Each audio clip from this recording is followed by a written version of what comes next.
ಶುಭೋದಯ, ನಮಸ್ಕಾರ, welcome to Yoyo Kannada. ಬನ್ನೀಗ ನೋಡೋಣ ಈ ದಿನದ ರಾಶಿ ಫಲಗಳನ್ನು. ಮೊದಲಿಗೆ ಮೇಷರಾಶಿಯವರಿಗೆ ಇಂದು ಲಾಭದ ದಿನ. ದೀರ್ಘಕಾಲದ ಅನಾರೋಗ್ಯಕ್ಕೆ ಪರಿಹಾರ ಸಿಗುವ ಸಾಧ್ಯತೆ ಇದೆ. ಇಂದು ಸಕಾರಾತ್ಮಕವಾಗಿ ವ್ಯವಹರಿಸುತ್ತೀರಿ. ವೃಷಭ ರಾಶಿ, ಕೆಲಸದಲ್ಲಿ ಹಿರಿಯರ ಒತ್ತಡ ಮತ್ತು ಮನೆಯಲ್ಲಿ ಸಣ್ಣ ಅಪಶ್ರುತಿ ಇರಬಹುದು. ಏಕಾಗ್ರತೆ ಕಾಯ್ದುಕೊಳ್ಳುವುದು ಉತ್ತಮ.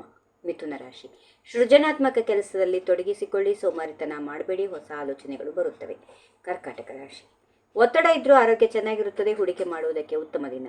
ಸಿಂಹರಾಶಿ, ಆಸಕ್ತಿದಾಯಕ ಪುಸ್ತಕ ಓದಿ ಮನಸ್ಸನ್ನು ತಾಜಾ ಮಾಡಿ. ಸ್ನೇಹಿತನ ಸಮಸ್ಯೆಯ ಬಗ್ಗೆ ಯೋಚಿಸಿ ಸಹಾಯ ಮಾಡಿ. ಕನ್ಯಾ ರಾಶಿ, ಸ್ನೇಹಿತರ ಬೆಂಬಲದಿಂದ ಸಂತೋಷವಾಗಿರುತ್ತೀರಿ.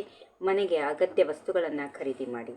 ತುಲಾರಾಶಿ, ಕುಟುಂಬದ ನಿರೀಕ್ಷೆಗಳನ್ನು ಪೂರೈಸಲು ಸ್ವಲ್ಪ ಹೆಚ್ಚು ಪ್ರಯತ್ನ ಮಾಡಬೇಕಾಗಬಹುದು. ಯಾವುದೇ ಕನಸುಗಳನ್ನು ಗಾಳಿಯಲ್ಲಿ ಮಾತ್ರ ಕಟ್ಟಲು ಹೋಗಬೇಡಿ. ವೃಶ್ಚಿಕ ರಾಶಿ, ಯೋಗ ಅಥವಾ ಧ್ಯಾನದೊಂದಿಗೆ ದಿನ ಆರಂಭಿಸಿ. ಇದು ನಿಮಗೆ ಒಳ್ಳೆಯ ಪ್ರಯೋಜನಕರ ದಿನ. ಧನುರಾಶಿ, ಕಳೆದು ಹೋದ ವಿಷಯಗಳ ಬಗ್ಗೆ ಅತಿಯಾಗಿ ಯೋಚನೆ ಮಾಡಬೇಡಿ, ಅದು ನಿಮ್ಮ ಆರೋಗ್ಯಕ್ಕೆ ಕೆಟ್ಟದು. ಮಕರ ರಾಶಿ, ಸಂತೋಷವಾಗಿರಲು ನಿಮ್ಮ ಆಕಾಂಕ್ಷೆಗಳನ್ನು ಸರಿಯಾಗಿ ಪರಿಶೀಲಿಸಿ. ಯೋಗದ ಸಹಾಯ ತೆಗೆದುಕೊಳ್ಳಿ. ಕುಂಭರಾಶಿ, ಸಣ್ಣ ಒತ್ತಡದಿಂದ ಅನಾರೋಗ್ಯ ಬರಬಹುದು. ಕುಟುಂಬ ಮತ್ತು ಸ್ನೇಹಿತರೊಂದಿಗೆ ಆರಾಮಾಗಿರಿ. ಕೊನೆಯದಾಗಿ ಮೀನರಾಶಿ, ಮಕ್ಕಳ ಸಂಘದಲ್ಲಿ ಶಾಂತಿ ಸಿಗುತ್ತದೆ. ಸ್ವಂತ ಮಕ್ಕಳ ಜೊತೆಗೆ ಇತರರ ಮಕ್ಕಳ ಕಲ್ಯಾಣದ ಬಗ್ಗೆ ಕೂಡ ಯೋಚಿಸುತ್ತೀರಿ. ಹೀಗಿವೆ ಈ ದಿನದ ರಾಶಿ ಫಲಗಳು. ಸರ್ವರಿಗೆ ಶುಭವಾಗಲಿ. ಶುಭ ದಿನ. ನಮಸ್ಕಾರ.